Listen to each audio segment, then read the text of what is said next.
Welcome to the Deep Dive. Today we're embarking on a custom geographical tour through Yilan County, Taiwan. We have a really fascinating stack of sources here that map out this complex tapestry of history, preservation, and, well, radical transformation across two very distinct regions. That's right. Our mission today is to kind of give you a shortcut to understanding the tension that's really at the heart of Yilan's identity. We're contrasting the mountainous indigenous heart of Datong Township with the bustling, history-rich urban center of Luodong. And when you look at the history here, I mean, it spans the Qing Dynasty, Japanese colonial era, and modern development. It's just so clear that both these areas have been profoundly shaped, but in completely different ways. Yeah, and we'll explore two major themes that offer these contrasting perspectives on what we call progress and preservation. First, we're going to head high into the mountains to Datong to examine the truly vital efforts to safeguard the indigenous Atayal or Tel cultural heritage. Right, through things like specialized education and traditional crafts. And then second, we're diving into Luodong, and we're going to track its rapid urban transformation.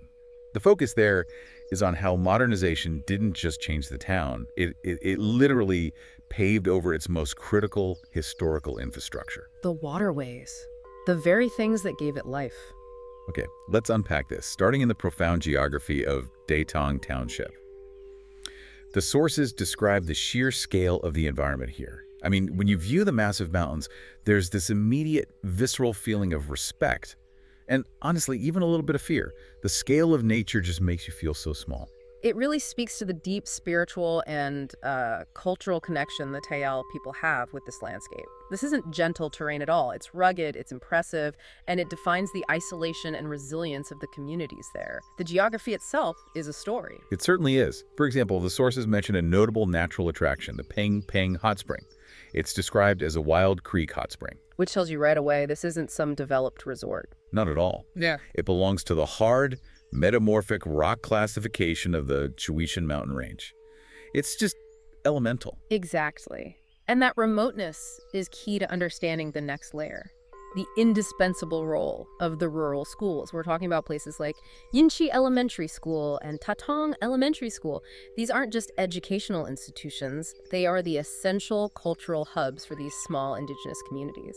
And we really need to put the size in perspective here because the numbers are, well, they're startling.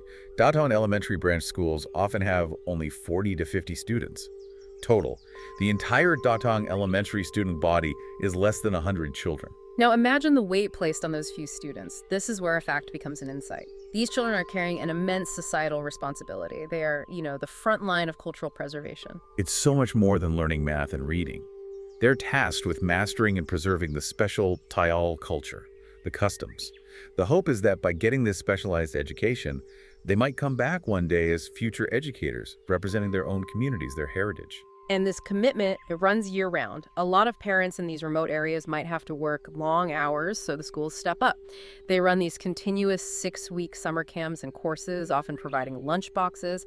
It's a whole support system that ensures the cultural education doesn't just stop.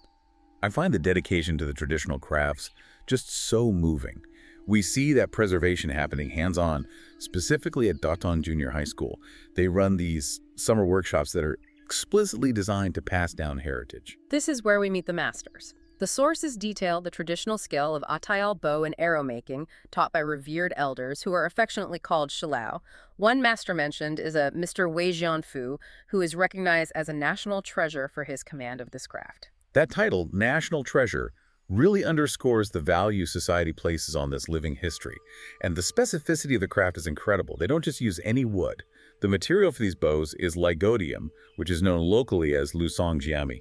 It's a type of shrub or small tree, and they choose it precisely because of its resilience, its elasticity.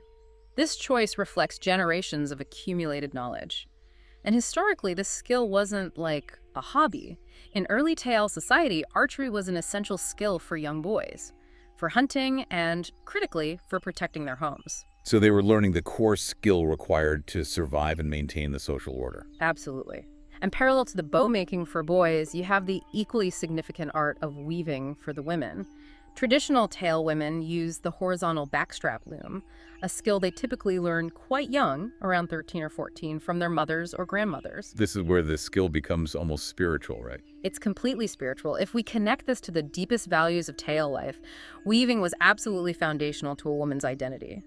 Only skilled weavers could achieve the traditional symbols of adulthood. The wen mian, which are the facial tattoos, or the qiu qi. Okay, let's pause on qiu qi. We're talking about tooth patterns. What did that actually involve physically? That's a crucial detail. Keichi literally translates to toothless patterns.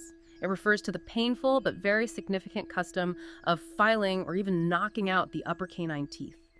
This was a signal of entry into adulthood, and for women, it was only achieved if they proved themselves as skilled weavers, a permanent physical marker of their cultural achievement. Wow. So the loom wasn't just a tool for making cloth, it was a prerequisite for identity, for status, even for spiritual passage. Precisely. The sources note that this weaving skill was deemed necessary to successfully pass the ancestral bridge after death. The act of weaving was so intertwined with Taal female identity that it determined her ultimate spiritual fate. That connection is just profound. That truly gives us a sense of the culture's depth in Datong, an entire way of life where every craft, from bow-making to weaving, is a high-stakes endeavor linked directly to survival and spirituality. It's a culture fighting, really fighting, to maintain its essence. And that profound isolation and preservation is the perfect contrast for our next stop, the urban density of Luodong, where the story is less about fighting to preserve living customs and more about, well, fighting to reclaim a lost history. Let's make that transition. Luodong is geographically important, situated right between the mountains and the rivers. It grew into this critical hub for agriculture and, crucially, for trade. And the historical lifeline for Luodong was water flowing freely through a network of canals. The most significant was the Nanmen Canal, historically known as Nanmen Port, along with its branches like the Yumei Canal. And these canals weren't just for one thing during the Qing dynasty. They were this multifunctional municipal infrastructure. They acted as natural moats for defense, they provided irrigation, which is how Luodong got its reputation as a rice granary, and they were critical transportation routes. Right, think of them as the town's highways, defenses, and irrigation system all rolled into one. So what happened? Well, this is where the story takes that sharp turn I mentioned, that critical shift between 1983 and 1985. As industry exploded and the population grew, the canals suffered from terrible pollution, and the traffic congestion in the town center just became untenable. So what was the solution? The Luodong Township office made a decisive, and I'd say dramatic, decision. They covered up a massive stretch of the Nanmen Canal, that whole section, from Xingdong Road to Boai Hospital. They just turned it into Nanmen Road. Wait. So this massive, centuries-old moat, trade route, and central water feature that had defined the town's identity, they just paved it over. Paved it right over. It was a monumental engineering and political feat, yes. And it solved the immediate problems of traffic and pollution. But with the water literally buried, so were the cultural scenes that defined life there. Like what? You lose the vibrancy of events like the dragon boat races, which were held every year at Nanmen Port. These events attracted huge crowds, including, elegantly dressed women from the nearby pleasure quarters. These major social focal points just vanished.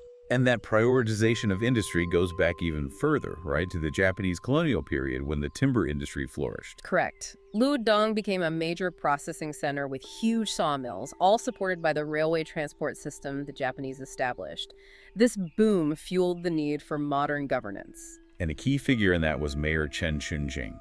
Appointed in 1908, he moved to Luodong and really became the engine for public works. He was instrumental. He established critical infrastructure, laid out the parts of the Luodong waterway that remained, and the forestry office branch. His tenure really accelerated Luodong's transformation into a modern commercial center. And the chaos of that growth led directly to things like organized markets. Minqing Market, for instance, started in 1902 and was completed in 1935 during the Japanese era. It was a direct response to street vendor traffic. The sheer volume of people selling goods spilled out onto the roads, making them impassable, so the government centralized it. It's a perfect example of how rapid growth forces urbanization. But the history isn't just in the infrastructure. It's reflected so vividly in the town's blend of faith, in its temples. Let's look at Qing'an Temple, also known as Dasheng Temple.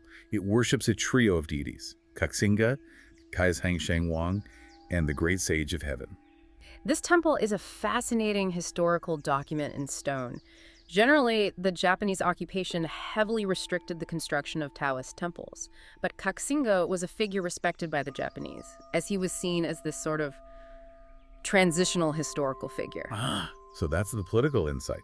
Because of that respect, Kaining Temple was one of the few permitted to expand during the colonial period. That makes it a really unique exception that tells us so much about colonial religious strategy. Absolutely. And just to quickly clarify for you, Kaizang Shengwang is the patron saint of the early Hokkien settlers, so he's deeply connected to the town's founding. Meanwhile, locals credit the Great Sage of Heaven with driving away a devastating plague in 1920. So you have political history, settlement history, and local belief all in one structure. And if we expand our view out, we should also mention the significant Hakka cultural presence. Yilan County has a Hakka population of about 70,000, maybe 15% of the total, primarily settled near mountainous areas. This is a really important layer. The Hakka contribution to Yilan's identity is significant, especially through their faith. Their primary deities are the three mountain kings from Guangdong. And what's compelling is that Yilan County actually hosts the highest number of these specific temples in all of Taiwan. We're talking 39 or 40. Wow, and for a final stunning example of this cultural integration, you have to look at Mitsui Temple.